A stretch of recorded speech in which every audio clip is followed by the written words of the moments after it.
All right, let's talk about something we've all felt, that moment of dread, when you're put on the spot and need to say something smart. Today, we're going to break down some simple but honestly game-changing tools to help you think on your feet and speak with confidence, especially when you feel that pressure building. You know the scene, right? You're in a meeting, maybe just chatting with your boss or in a job interview, and suddenly all eyes are on you. Someone turns and asks, "So, what are your thoughts on this?" And what happens next? Yeah, that's the moment. Your heart kind of jumps into your throat, your thoughts just scatter like dust in the wind, and your brain feels like it's hit the emergency brake.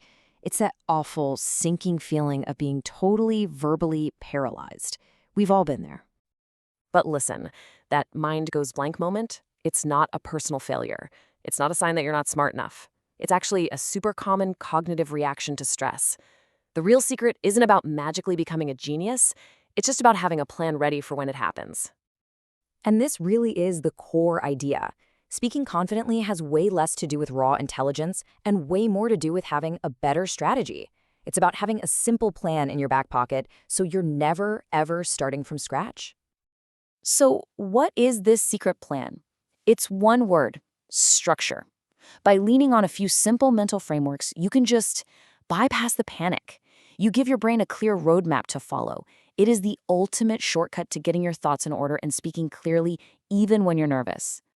And it makes perfect sense, right? When your brain is stressed out, it's desperately looking for some kind of order. A framework gives you that order instantly. It calms you down and frees up all that mental energy so you can actually think instead of just panicking. Okay, so let's get practical. Let's start building your toolkit. We're going to walk through a few incredibly powerful mental models you can start using like today. Think of them as blueprints for your brain. First up, this is the absolute workhorse. I call it the MVP. What, so what, now what? It is so versatile. You start with the main point, the what. Then you explain why it actually matters, the so what.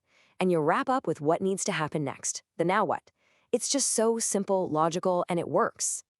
So, for example, instead of just saying, "Hey, the meeting's postponed," you use the framework. You say, "The meeting is postponed." That's the what. That gives us more time to really nail down this draft. That's the so what. Let's aim to have it finalized by tomorrow. That's the now what. See? It takes a basic update and makes it instantly clear, complete, and actionable. Zero rambling.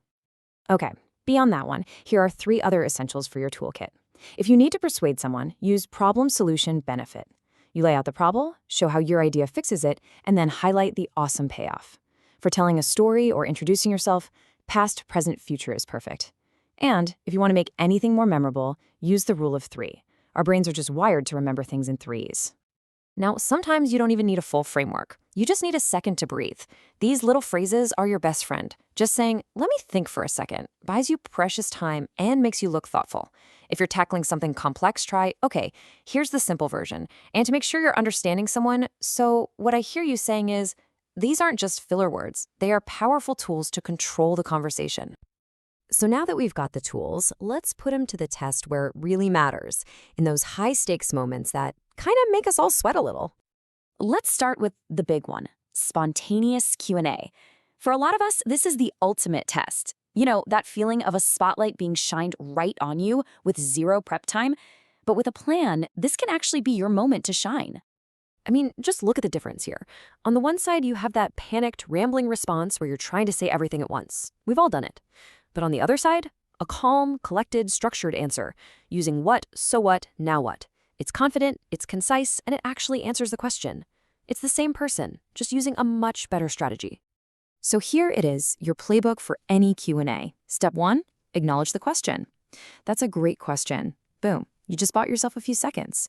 Step 2, pause. Seriously, a moment of silence makes you look thoughtful, not lost. Step 3, pick a structure. Step 4, deliver your single main point. And finally, step 5, close the loop. Does that answer your question? It's a simple recipe for success every single time. Okay, let's switch gears to another tricky situation, navigating conflict or giving difficult feedback. This is where emotions can get high and things can go off the rails fast. But you guessed it, structure can be a total lifesaver here too. For this, there's a brilliant little tool called the TAC framework. First, you target a specific behavior, not the person. Then you explain its affect or its impact. Finally, you suggest a collaborative change or a next step. This keeps the whole conversation focused on solutions, not blame. So it sounds something like this. When the report is late, that's the target. It ends up delaying the whole team. That's the affect. How about we set a quick check-in point beforehand next time? That's the change.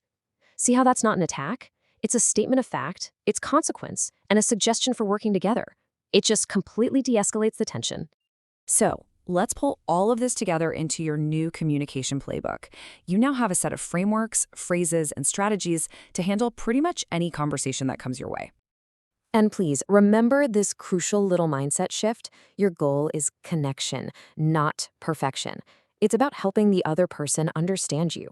As soon as you start focusing on being helpful instead of worrying about being judged, a whole lot of that pressure just melts away. It sounds totally counterintuitive, I know, but the real key to thinking and talking faster and smarter is to give yourself permission to slow down first. That little strategic pause, that's where you find your structure, that's where you find your clarity. So, if you only remember 3 things from all of this, let it be these. First, structure reduces stress. Second, focus on helping, not performing. And third, clarity always beats trying to sound brilliant. Simple and clear will win every time. You really do have the tools now. The gap between being panicked and being poised isn't some kind of personality trait you're born with. It's just practice and having a plan. These tools put you back in the driver's seat. So, I'll leave you with this one last question. Which of these frameworks are you going to try first? Just pick one. Maybe it's what, so what, now what? And look for just one opportunity to use it this week. Because that's how this stops being information and starts becoming a real skill.